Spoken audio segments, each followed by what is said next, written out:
ito guys yung baboy natin. Ang gagawin lang natin ay hiwain lang natin. Magluluto tayo guys ng nilaga. Kinukuha natin yung buto. Ayan. So ito guys yung ating paglalagaan. Nilagyan natin siya ng star anise dahil kinuha natin yung buto. And then ito yung mga karne natin na hinugasan muna natin bago natin siya hiniwa-hiwa. Para yung katas niya kasi guys ay hindi masayang. Kasi nakikita ko yung iba, hinihiwa na muna bago siya huhugasan. Kasi yung ano niyan, katas niyan guys, yun yung nagpapasarap. Kinakailangan muna talaga natin ilaga yung karne. So para hindi siya masayang guys, ay magsasabay na ako ng nilaga. Ito naman yung baboy na pang nilaga natin. So walang taba yung binibili ng asawa ko. At maglalagay din tayo ng sibuyas. Yung timpla niya pang nilaga din talaga guys. Tapos maglalagay lang tayo ng salt and pepper, Ajinomoto. Lalagay din tayo ng konting asin kasi yung salt and pepper natin ay hindi masyado marami dahil aanghang. Siya pressure cooker lang natin siya sa loob ng 30 minutes. So ayan guys, dahil nagnilaga tayo, mangunguha tayo ng pechay. So kamag-anak din siya ng pechay. At kung titikman natin siya, lasang-lasang pechay. Maganda to sa gulay na to guys, tingnan nyo, ang hahaba, di ba? Masarap siyang kainin kasi hindi kayo mauumay. So ayan guys, ganyan kadami yung na-harvest natin na pechay. Kababa niya, ang gagawin natin ay aalisin lang natin yung karne natin. Hihiwalay lang natin yung ating karne bago natin siya isasangag. Kakain muna yung lola nyo dito sa pinagnalagaan natin. So ito yung ating karne na gagawin. Pipili tayo guys yung walang taba dapat. Ayan, wala siyang taba. Ito guys, yung mga gagawin nating pork floss. Tatakpan lang natin habang ako ay kakain muna gamit itong ating nilaga. So, kukunin natin guys yung sibuyas. Kasi ayaw ng asawa ko nakikita yung sibuyas. Alam nyo ba? Hindi na ako naglalagay ng patatas. Kasi hindi ako kumakain ng patatas guys. Ang nilalagay ko, kamote pag naglinilaga ako. So, itong ating repolyo. Lalagay din natin. Sibuyas natin na scallion. Ayan, dahon lang siya ng scallion. Masarap yan kapag may ganyan. Tapos, saka natin ilalagay guys yung ating pechay.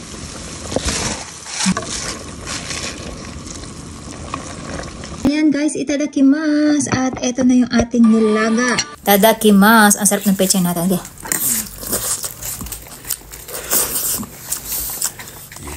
One eternity later. So, ito na guys yung nilaga natin na baboy. Ang susunod natin ay ilalagay lang natin siya sa isang plastic. Ito yung guys na kailangan natin siyang madurog. Ngayon kung may dikdikan kayo, pwede nyo siyang gamitan ng pandikdik. Yan yung para maghiwa-hiwala yung kanyang karne at mas madali natin siyang masangag. Ayan. Itsura niya guys, ganyan na oh. Hiwa-hiwalay na, makita nyo. At nga pala guys, dapat sa paggawa nito wala kayong kasamang taba. O kaya tatanggalin nyo yung kanyang taba. So guys, ang gagawin naman natin ay yung pinaka-sauce ng ating gagawing pork floss. So ayan, mangangailangan lang tayo ng toyo. And then maglalagay lang tayo ng mirin. Ito yung rice wine nila na parang manamis-namis. Alcohol siya eh. Ayan. Pepper. At maglalagay rin tayo ng 2 kutsarang asukal. Ayan. Masarap kasi siya kung manamis-namis siya. And then guys, ilalagay natin tong ating pork broth.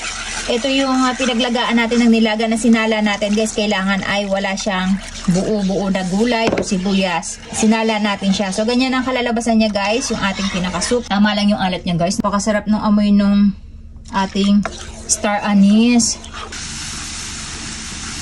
Pwede siyang gawing ramen. So, next time gagawa tayo ng ramen. Mag-i-start na tayong magsangag. Ang kailangan natin kawali ay yung medyo makapal. Huwag kayong gagamit ng kawali na napakanipis kasi madaling masusunog ang inyong isasangag na pork floss. So, ang gagawin lang natin guys ay ilalagay lang natin itong ating baboy. Ayan.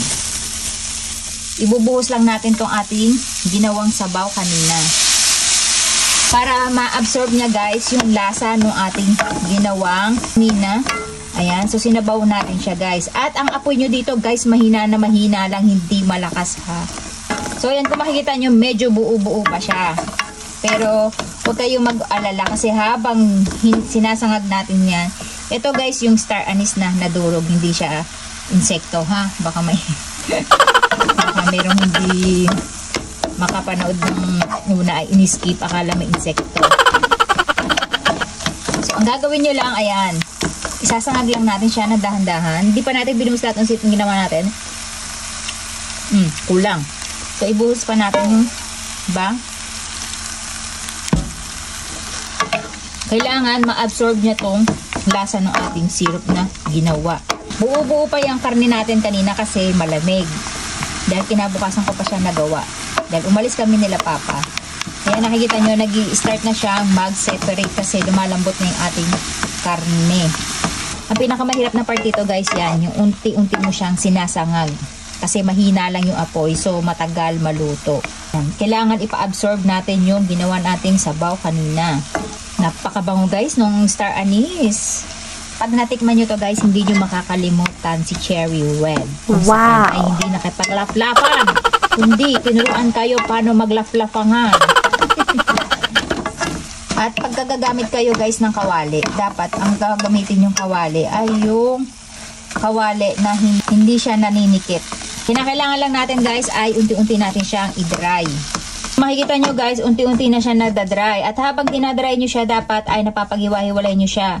Lalo na kung matamis yung gagawin nyo guys, kasi magkakaramelize yung asukal. Possible na magbuo-buo sila. Kaya ang pagsasangag dyan ay kailangan ninyo ng 2 sandok at bubuhagagin nyo siya. Nakatulad neto. Ayan, yan yung para sumingaw yung kanyang excess na tubig kanina. At madry natin siya ng husto. Ayan. Siguro guys, aabutin kayo dito ng 30 minutes to 40 minutes kapag ka nagsasangag kayo kasi mahinang apoy lang siya. Madali siyang masusunog kapag ka malakas yung apoy nyo. Kaya kailangan ay mahina lang. Ayan. Unti-unti nyo na siya nakikita na para siya nagpa-powder kasi natutuyo na siya. Pagka marami kayong gagawin, kailangan nyo ng malaking kawali. Kasi magbo-volume to guys ng 2 times. Guys, kung nakikita nyo, dumami na siya, diba? Kasi unti-unti na siyang natutuyo. Kumbaga, nabubuhaghag na yung ating mga floss. Ayan. Ang itsura niyan, guys, depende yan sa magiging timpla nyo ng inyong syrup. Kung marami siyang toyo, magiging dark brown yung kanyang kulay. At kapag gusto nyo na mas matamis, ang mangyayari dyan ay mas matigas ang pagkakagawa nyo sa kanya kasi nga parang magkikindi yung baboy nyo. Ayan, katulad niyan. So, ito malapit-lapit na. So, gagawin lang natin guys, papalamigin lang natin siya at tanggalin natin sa kawali. Isasali na natin siya dito para mag-cool down siya. Kasi pag nandito siya sa kawali, possible na mainitan pa siya at sunog yung kanyang ilalim. Umami siya kanina. Yung konti natin na ganito, ayan, ito na siya ngayon. At medyo buhaghag lang natin para sumingaw pa yung kanyang init na natitira. Huwag natin kaagad tatakman para yung moist ay lumabas pa. So, ayan guys, at magtatry tayo mag-bake ng tinapay. Then, maglalagay tayo ng ating mayonnaise. Pasaka natin ibubudbud tong ating floss sa ibabaw.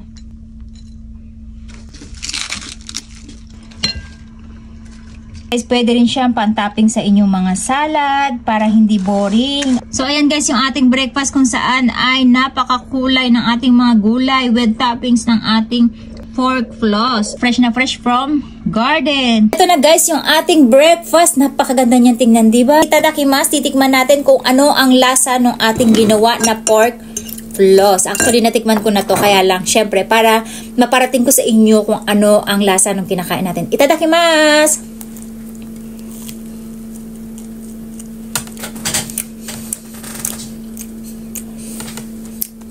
Namiss ko to, besh. Yung amoy nung ating star anise, guys, napakasarap. At the same time, yung lasa ng baboy natin, guys, nag-match talaga. Yung tamis niya, yung alat niya, tamang-tama lang. Pero yung star anise talaga na aroma, yun talaga yung nagpapasarap sa kanya.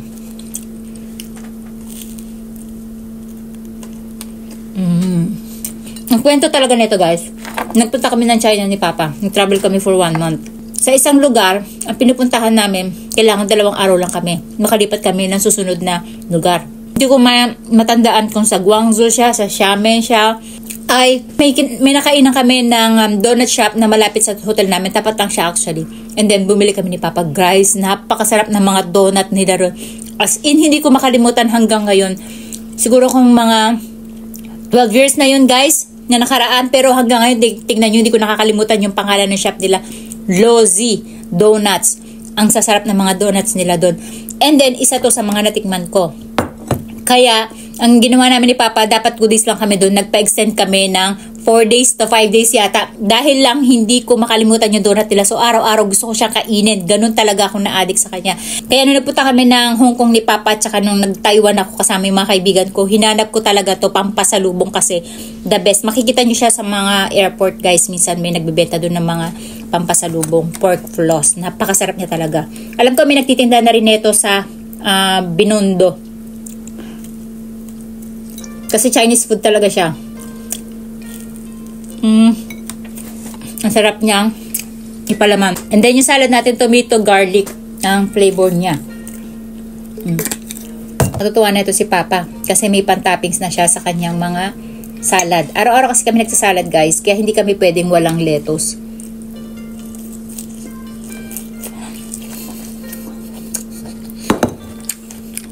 Grabe sa sarap. Yung ating floss. Bagay siya dito sa ating gulay kasi guys, dry siya. And then, may pagka-crunchy na rin siya. Para siyang bacon na tinusta. Ganun yung lasa niya. At yung aroma ng star anise natin talaga napakasarap.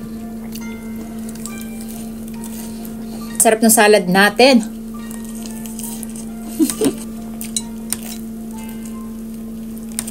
Siyempre, hindi mawawala yung kape natin guys. Kakain ko na lang kayo at patawarin nyo ako dun sa mga matatakam ulit.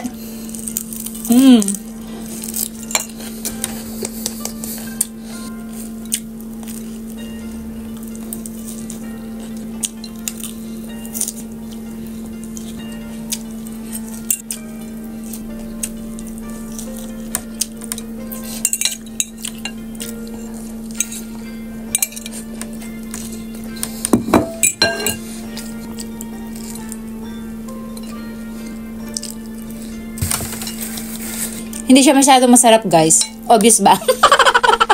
Tapos ito naman yung version ng ating onigiri kung saan guys ay pwede natin siyang gamitin. Ayan. At damihan natin.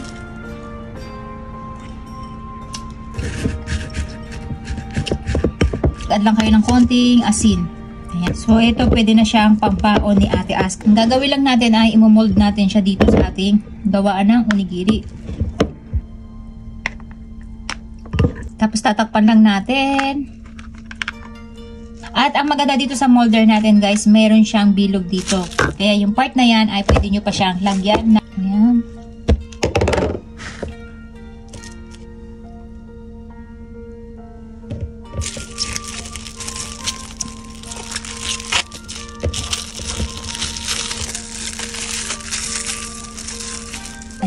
So ito na guys yung ating instant onigiri kung saan ay may pang merienda na si Akari at si Ate Aska. Every time nagugutom sila, ang dali niyang i-prepare, diba? Pwede rin pambaon ng inyong asawa at anak. That's it guys!